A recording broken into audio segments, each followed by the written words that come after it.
What's up, everybody? This your boy, Coach Tez. I'm here today with Charlotte. Hey, how are you? I am the author of The Comfort Cocoon, and thank you so much for having me. Oh, thank you for coming. So, I read your book, The Comfort Cocoon. So, I'm sorry if I pronounced it wrong, but it's a wonderful book. Thank you so much.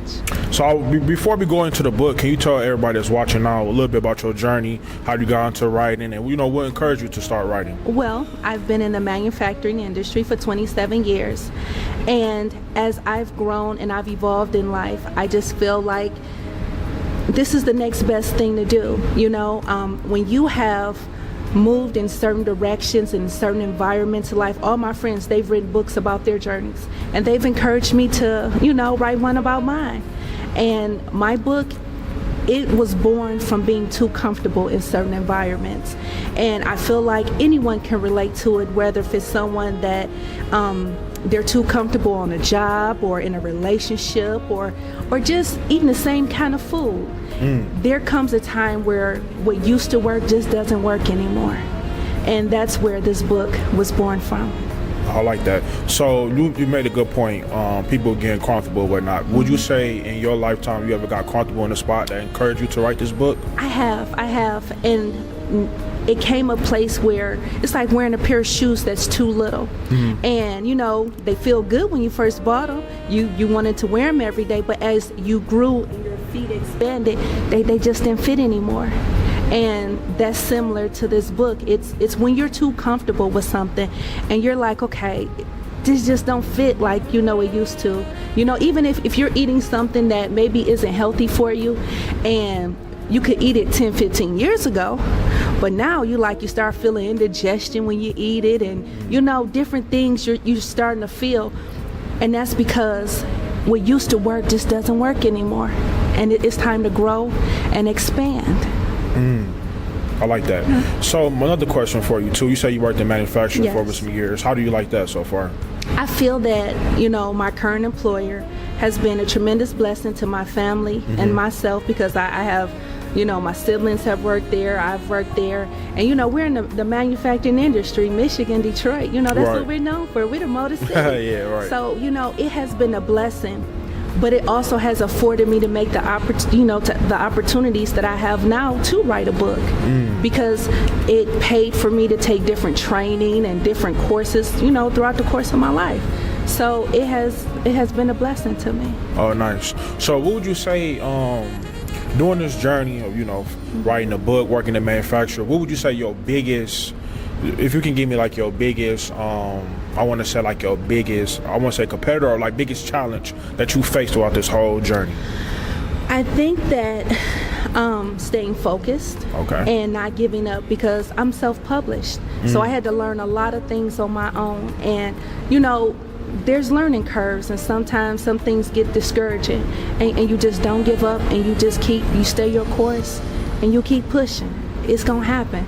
And that's what anything in life, anyone can utilize that phrase, just keep pushing, no matter what, just keep pushing. Something's gonna happen. I like that, to keep pushing and stay motivated, and most importantly, as we learn through life, no matter what age you is, it's like riding a bike. Training, when you first ride a bike, you ride with training wheels, and you take one wheel off, then you take the other wheel off, and eventually you start getting a repetition of it. And even if you fall, you get up, you keep trying, you keep going, you keep trying till you get it.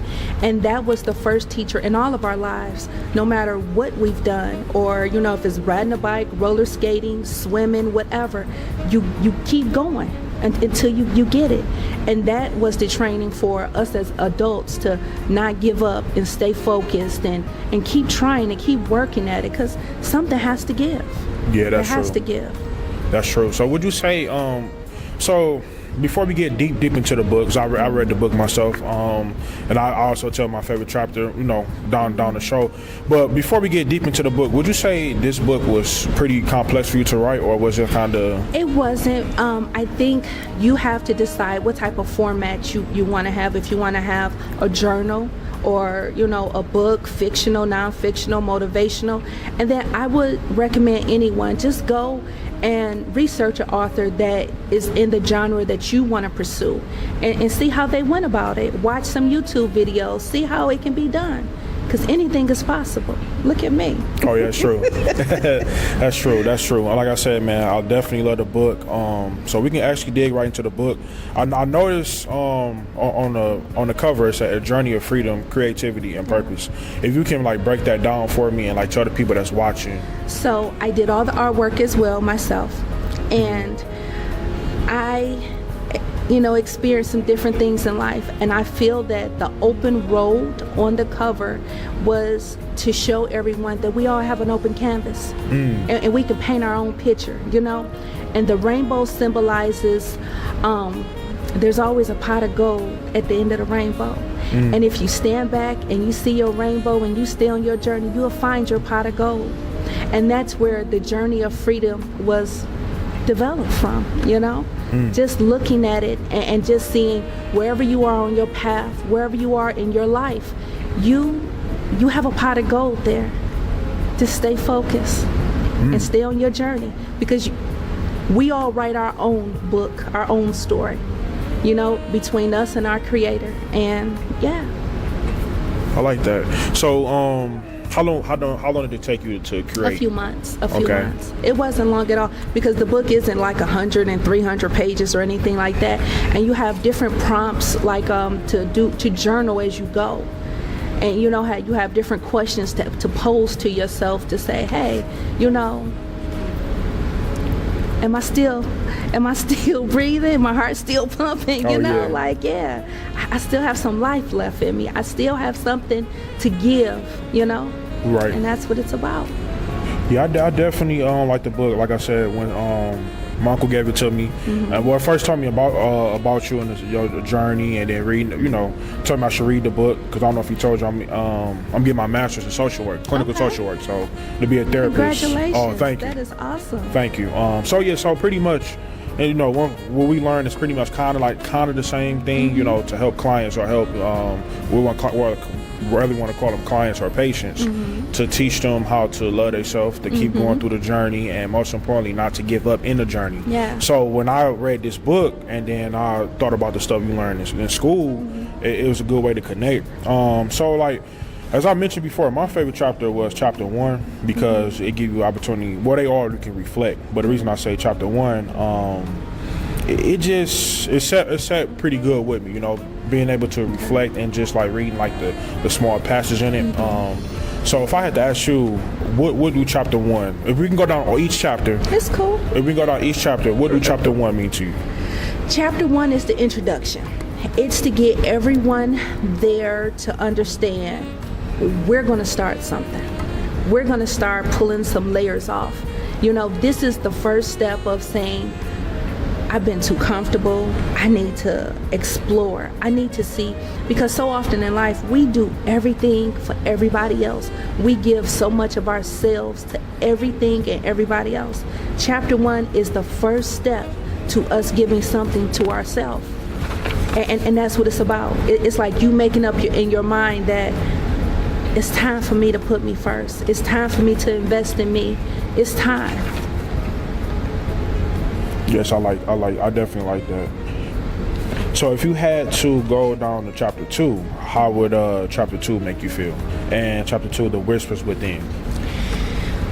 So often we come up with so many ideas what's at stake, what we so-called think is at stake, and it really isn't. The true risk is us not fulfilling, not trying, because we get lost sometimes with different ideas in the world of, okay, this is at stake, this is what's, the risk, and this, that, and other, but that's not true. The true risk is not trying at all. Prime example, when I first got out of high school, I went in the military. It wasn't for me. I didn't continue in that journey, but at least I can say now, at my age, I don't have any regrets there, because I tried it. Right.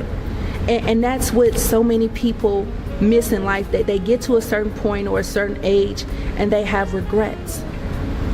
No regrets in this life here, because if it's something I want to try, I want to explore, if I want to parasail, if I want to go, to Tibet or Thailand or whatever, I'm going to explore, because you only get, one shot at this. Right.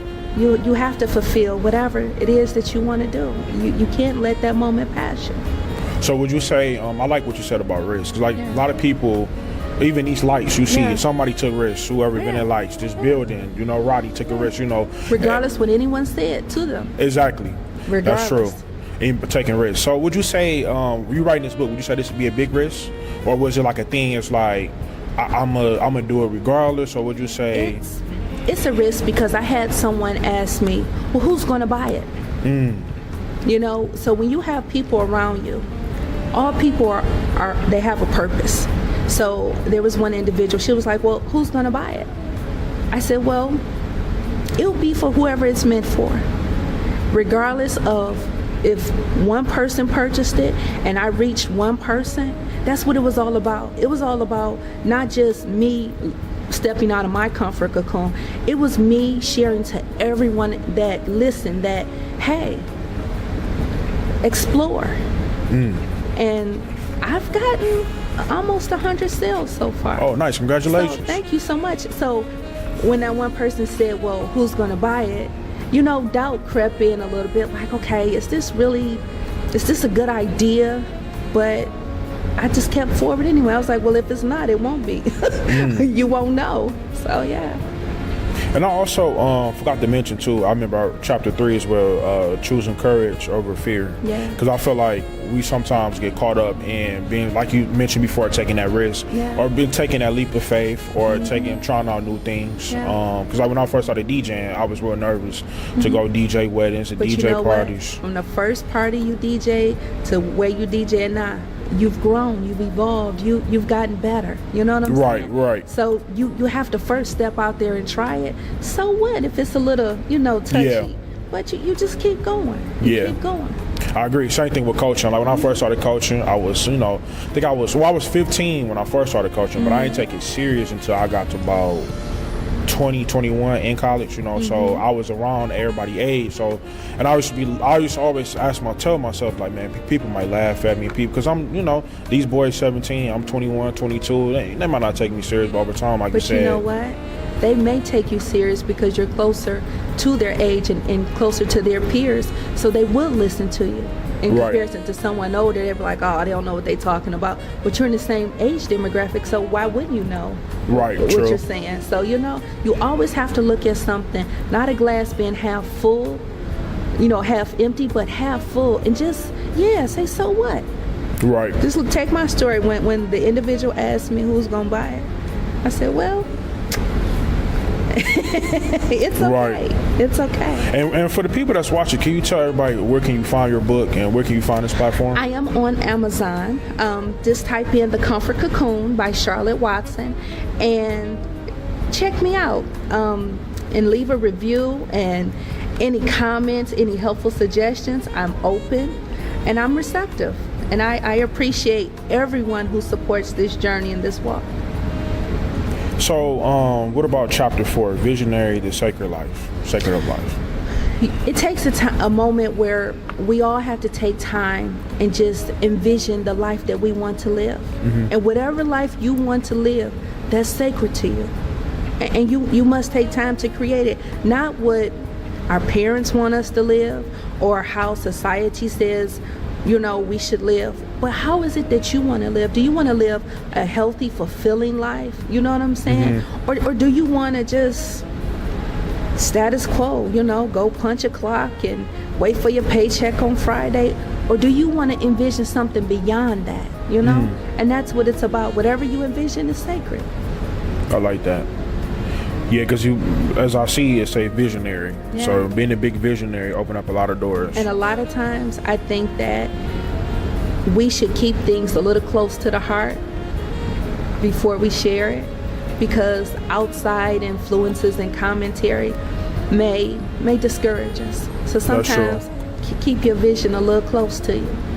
You don't have to share it until you complete or almost complete, because you're there. You're at the finish line. Right. Because it's just when people, and it's not that people are haters, you know what I'm saying? I think sometimes people just don't understand because they didn't do what they wanted to do or what they could have done. So they don't understand your walk. They don't understand your vision. They don't understand where you're going.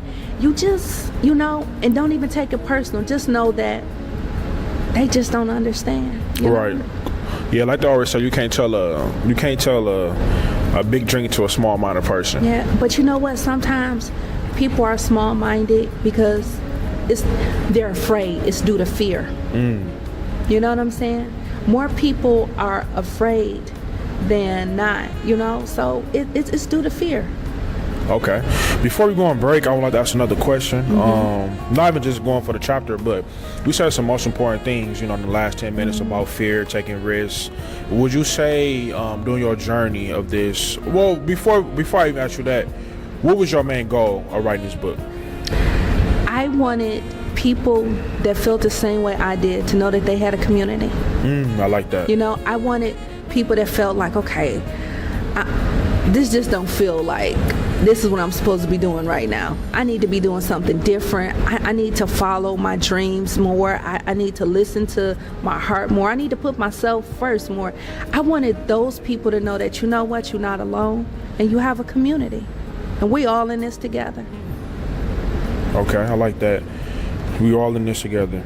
I like that. And I like the fact that you said you made the analogy about the rainbow. Keep going, you see the gold, and you just keep going. Keep going. You got an open road, that's your open canvas. You can paint whatever you want there.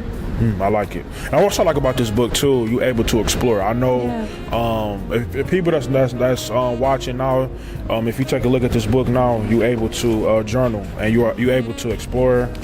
You see, first page. You take a look right here, you able to journal, explore, and express yourself while reading and create a reflection. I like it. So my last question I like to ask right before we go on break, the dance with uncertainty. Would you say, my question today is that come from being comfortable? Like you dancing with yourself, or you uncertain about something? Or I think that there's two parts of all of us. There's the part of us that is certain, and there's the part that's uncertain. And so we're kind of dancing with each other to find a balance, to say, you know what, I'm going to lead. The certainty part of me is going to lead this dance. The uncertainty is not going to lead it, And so in doing so, you know how it is when you having a slow dance with a woman, you gonna lead. Right. Okay, she not gonna lead you. So it's the same thing with dancing with uncertainty. It's like, okay, I'm a lead. You not gonna lead this round here. That's a good analogy. I never thought of it like that. That's a real good analogy. Because we all sometimes second guess ourselves a little bit. Like, okay, is this a good idea? Should we do this? And you have to take a step back and say, hey, nah, I'm going to lead this time. I understand the point.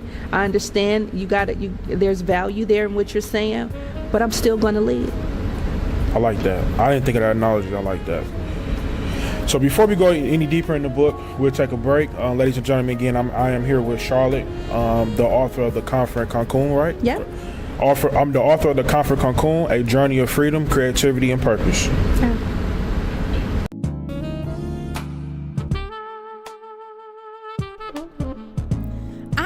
Charlotte Watson, author of The Comfort Cocoon. This sacred piece was born from the realization that comfort isn't always peaceful. Sometimes the unsettling of things is the gentle nudge encouraging us to grow. This book is a guide that meets you wherever you are and supports your transformation from who you've been into who you're becoming. It is a grace-filled journey of reflection and truth. My deepest desire is that every reader feels seen, supported, and reminded that transformation isn't a crisis, it's an awakening, and it's all of our birthrights to rise.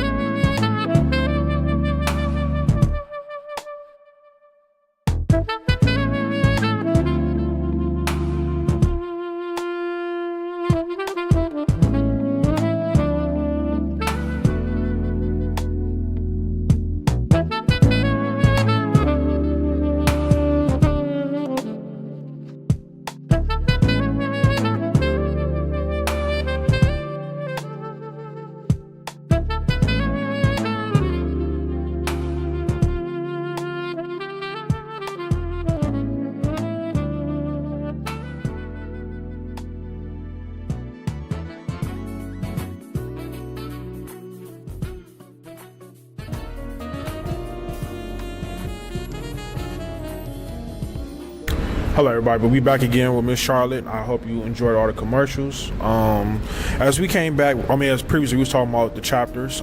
Before we go a little bit in the deeper the chapter, I wanted to touch base on chapter number 7, aligning with your true work. If you can elaborate and tell me what meaning more of that, what that mean to you.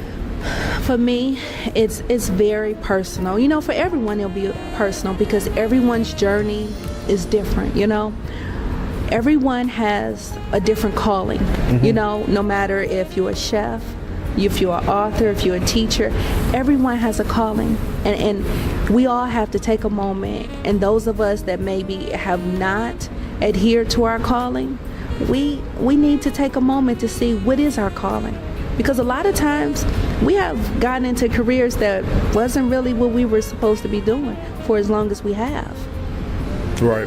I definitely agree with that. So would you say, so my question to you is, what were some ways you would encourage somebody to find their journey? Like, for example, like some young people that's trying to find their way, or even older people that still may not know what they want to do. Anything that you have an interest in, try it. You know, if you enjoy whatever your enjoyment is, whether if it's knitting, whether if it's baking, whatever it is, try it. Try it. See how it goes. Right. You may have so much fulfillment in it. Yeah. This may be how you reach people, how your contribution to life. Right. Just try it. Just take the risk. Just try it. Right, because you would never know what happened. You don't. You'll never know what happened. I know we got a few more chapters. What would you say about the rise of authenticity? That's my favorite.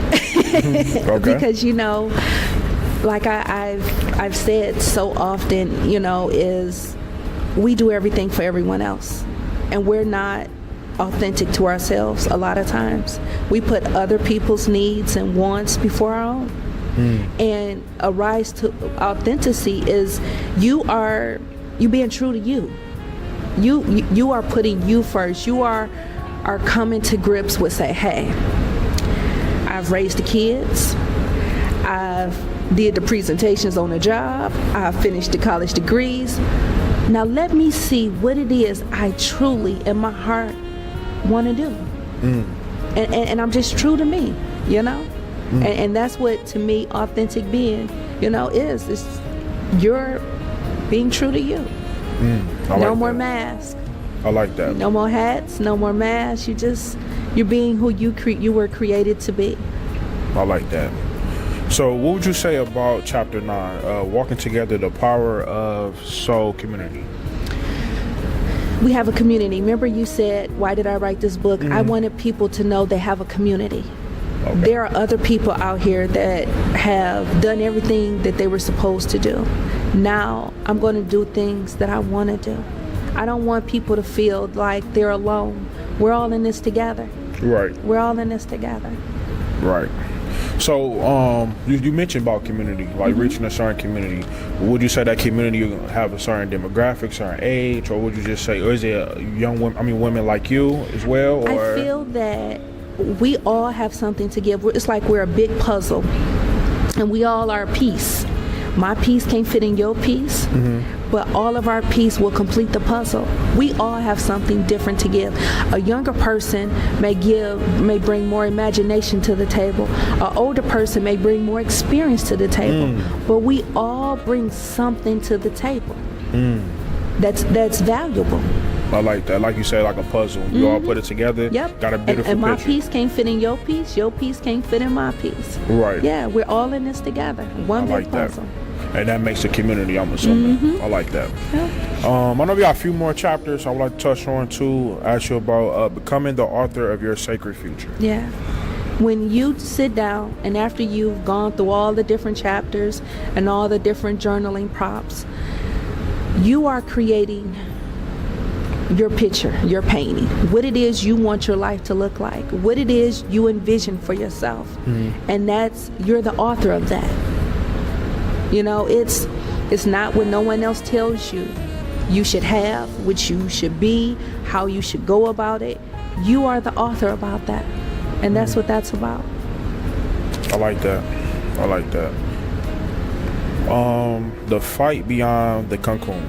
Yeah, because there's a fight, because when you step out of what's been comfortable and what's been certain, like you said, when you're riding a bike and everything, it's a little shaky sometimes. And you're going to have to fight from going back to what was comfortable and to go forward in something new. So yeah, it's somewhat of a fight, but all things work together for all of our good. So do you think it's a forever journey and fight even after you find your touch? Or? No, because different as you get to different levels in life and different experiences, you get so much experience under your belt. Like when you first became a DJ, your uncertainty and discomfort was not the same as when you first started until now. Right. So it's like as you grow, the things that used to be a problem or used to be an issue is not that anymore. You get bigger tests, bigger experiences. Yeah. I like that. And the last but not least, awakening to stiffness. Oh, well, sorry, but the fight beyond cocoon? I think we did. Awakening to stiffness in the sacred pause. You are going to awakening something inside of yourself that has always been there, and you've had so many outside opinions sometimes, so many different things you told it kind of dimmed down. But when you give it an opportunity to speak up and you quiet all the other noise, you're awakening that sacred voice in yourself to say, hey, this is what I've always desired. This is what does it for me. This is what I enjoy. This is what I feel my contribution in life is. This is it, Once you silence all the noise and you allow that voice to come forward, yeah. I like that. And so if you can, before we wrap up with the podcast or not interviews, if you can leave the audience with a few words of encouragement or your favorite quote or anything of encouragement for the people that's watching, what would you say? I would say we're about to enter a new year, and people have so many different resolutions and so many different things people try the beginning of the year. I ask that everyone take a moment and try themselves. Take a moment and listen to your heart. If you don't do anything the whole 2026, do one thing for you. Rather if it's you want to learn how to swim, if you want to write a book, if you want to run a marathon, whatever it is that you want to do and it's in your heart, try it in 2026. That's what my takeaway is. And no matter what challenges come your way, don't give up and keep pushing. I like that. It's all gonna come together. I like that. And if you could tell the viewers just watching again, where can we find this lovely book at again? I am on Amazon, The Comfort Cocoon by Charlotte Watson, and please come join the journey with us.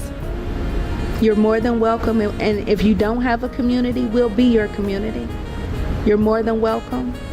And we will love you to hear from you, your feedback, your opinion, we're here. We're here. I like that. Well, I would like to thank you for coming out today. Thank you so much for having me. I appreciate you. Oh, yeah, for sure. I thank you for sharing your story. Most importantly, walking the journey through your book. I thank you for the copy of the book. Yeah. And again, ladies and gentlemen, I am with Miss Charlotte Watson. Yes, we also would like to let you guys know that we also have a wonderful book signing. Yes. If you purchase your book January 10th, you can have the honor of getting it signed by Miss Charlotte from 4 to 7 at 3600 Mac Family Affair venue. And also, if you don't have your book by then, I will have some on hand that you're welcome to purchase from me. And I'm here to sign. I'm here to answer questions. I'm here to support any way that's needed. You're more than welcome. Yes, again, that address is 3600 Mac Family Affair Venue Hall. And also, if you would like a venue, or if you need a venue or a rental space, please check out Family Affair Venue, 3600 Mac. And also, if you're an entrepreneur yourself, if you're about to sell anything, such as any product, or if you also have another book or anything else, we are also looking for vendors. If you'd like to come out, information will be in the comments. I look forward to seeing you.